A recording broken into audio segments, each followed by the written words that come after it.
Hola chavales, vamos allá con este ejercicio de inducción electromagnética que cayó en julio de 2022. Me dicen que tenemos una espira circular girando alrededor de uno de sus diámetros con una velocidad angular constante, en una región donde hay un campo magnético uniforme y que es perpendicular al eje de rotación. Nos piden que razonemos qué le ocurre al valor de la máxima fuerza electromotriz inducida si se duplica el radio de la espira y en el segundo apartado si se duplica el periodo de rotación. Bueno, vamos allá con el primer apartado. Ahí tenemos la fórmula con la que podemos calcular la fuerza electromotriz inducida, que no es más que la derivada del flujo con el tiempo, con el signo cambiado. Ahí tenemos el flujo, campo magnético por vector superficie, por el coseno que forman estos dos vectores. Bien, me dicen que es una espira circular. Me dicen también que su velocidad angular es constante.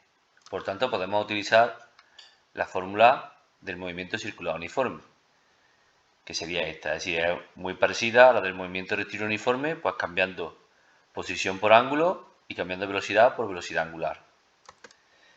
Bueno, el ángulo es cero, evidentemente, no nos dicen nada, el ángulo inicial cero, nos quedaría que el ángulo sería la velocidad angular por el tiempo. Por tanto, sustituyendo aquí en alfa, tendríamos que el flujo que tenemos que trabajar sería campo magnético por vector superficie por el coseno de la velocidad angular por el tiempo. Bien, vamos a derivar esa ecuación de flujo, a derivarla con respecto al tiempo. Ya sabéis que la derivada del coseno es menos 0. Esa sería la derivada. Esta omega pues saldría del argumento del coseno. Hemos dicho que la derivada del coseno es menos seno, por eso se va a este signo negativo, sería con el signo que sale de la derivada. Y aquí tendríamos la derivada con respecto al tiempo. Como nos hablan de fuerza electromotriz inducida máxima, entonces el seno de omega t tiene que ser igual a 1. Por tanto, nos quedaría simplemente esta fórmula. La fuerza electromotriz máxima sería igual a el campo por la superficie por la velocidad angular. Bien, a partir de ahí podemos hacer los dos ejercicios. Vamos a empezar por qué pasa cuando se duplica el radio de la espira. Bueno, como es un círculo, la superficie sería pi por radio al cuadrado. Si me dicen que se duplica el radio, al hacer los cálculos, tendríamos que la nueva superficie es 4 veces la superficie inicial. Aquí tendríamos la fórmula que hemos hablado antes. Si yo sustituyo la nueva S, pues tendríamos que la fuerza electromotriz inducida se multiplicaría por 4 en el caso de que se duplicara el radio de la espira. En el segundo apartado me dicen que se duplica el periodo de rotación. Bueno, todo este razonamiento inicial nos vale también, evidentemente, para este segundo apartado. En este caso, ahora, lo único que tenemos que hacer es sustituir la omega por su equivalencia para que nos salga el periodo. 2pi partido del periodo. Por tanto, la fuerza electromotriz inducida máxima quedaría de esta manera.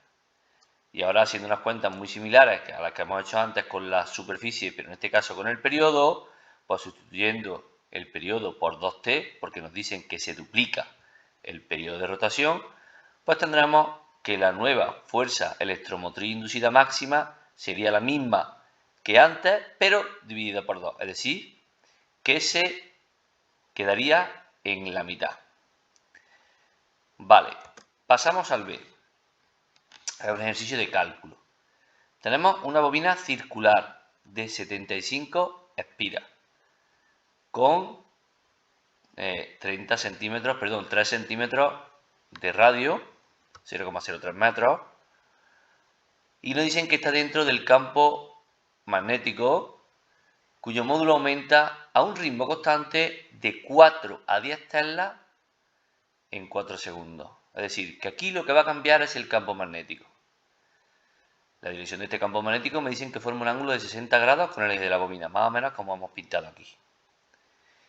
Me piden que calcule la fuerza electromotriz inducida de la bobina y que razone con la ayuda de un esquema el sentido de la corriente. Bueno, los datos que tenemos son los siguientes. Tenemos una bobina que tiene 75 espiras. El ángulo entre el campo magnético y el vector superficie sería 60. Con el radio que me han dado puedo calcular la superficie también. Vale, el quid de la cuestión de este problema está en el campo magnético, porque es un campo variable. Me dicen que aumenta a ritmo constante, es decir, a una velocidad constante, desde 4 a 10 teslas en 4 segundos. Vamos a utilizar una fórmula prácticamente idéntica a la que utilizamos en el movimiento rectilíneo uniforme, pero cambiando la superficie por el campo. Vamos a sustituir datos. Me dicen que el campo final va a ser 10 teslas, que el campo inicial es 4, la velocidad de cambio no la sé y el tiempo es 4 segundos. Despejando la velocidad de cambio, me va a salir que el campo magnético cambia a 1,5 teslas cada segundo. Con este valor ya puedo sustituir los valores para tener la fórmula de mi campo magnético. Es decir, el campo va a ser 4 inicialmente, B sub 0 sería 4, más 1,5 que acabo de calcular de velocidad por tiempo. Esto va a ser el campo magnético variable, que es lo que me va a provocar la fuerza electromotriz inducida. Para calcular la fuerza electromotriz inducida, pues tenemos que derivar el flujo con respecto al tiempo y cambiarlo de signo. Bien, ahí tenemos el flujo, que sería el flujo a través de una bobina en este caso, sería el producto del campo magnético por el número de espiras, por el vector superficie, por la superficie, por el coseno que forman el campo magnético y la superficie. Realmente lo que yo tengo que derivar es el campo magnético, porque el campo magnético es lo único que va a variar con el tiempo, porque ni el número de espiras varía con el tiempo, ni la superficie varía con el tiempo, ni el ángulo entre el campo magnético y la superficie varían con el tiempo. Por tanto, solo es el campo magnético lo que voy a tener que derivar con respecto al tiempo. Una derivada muy sencillita, como veis, la derivada de este campo magnético es 1,5. Sustituyendo valores, aquí tenemos 1,5, el signo menos que es propio de la ley de Lenz, 1,5, 75 espiras, la superficie ya la habíamos calculado antes, 2,83 por 10 a la menos 3, y el coseno del ángulo que forman campo y superficie, que sería 60. Haciendo el cálculo, tendríamos que la fuerza electromotriz inducida sería menos 0,16 voltios. Con respecto al sentido, pues tendríamos que utilizar la regla de la mano derecha. Ya sabemos que el sentido de la corriente inducida es tal que se opone a la variación de flujo magnético. Bueno, vamos a pensar, teniendo en cuenta que este vector de campo cada vez es más grande porque con el tiempo va creciendo, el flujo tiene que intentar provocar un campo magnético que se oponga a esa variación de campo, a esa variación de flujo. Bien, la espira o puede provocar un campo hacia este lado o un campo hacia este lado. Evidentemente, si lo provoca hacia este lado, pues no va a oponerse mucho más si lo provoca hacia atrás, hacia la izquierda. De esta manera utilizamos la ley o la regla de la mano derecha y vemos que el sentido en el que gira la corriente en esta bobina pues sería antihorario. Si utilizamos la regla de la mano derecha, veremos que para que nuestro pulgar vaya hacia la izquierda, pues el sentido de giro del resto de los dedos debe de ser antihorario. Y este campo pues se opone en parte a este campo magnético que va creciendo con el tiempo.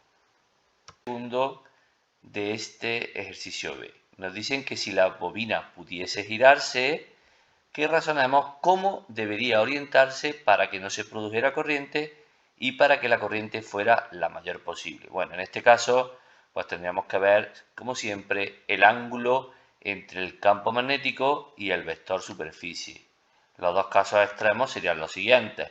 Cuando el vector campo magnético y el vector superficie fueran paralelos, el coseno del ángulo sería 1, el flujo máximo y por tanto la fuerza electromotriz inducida también sería máxima.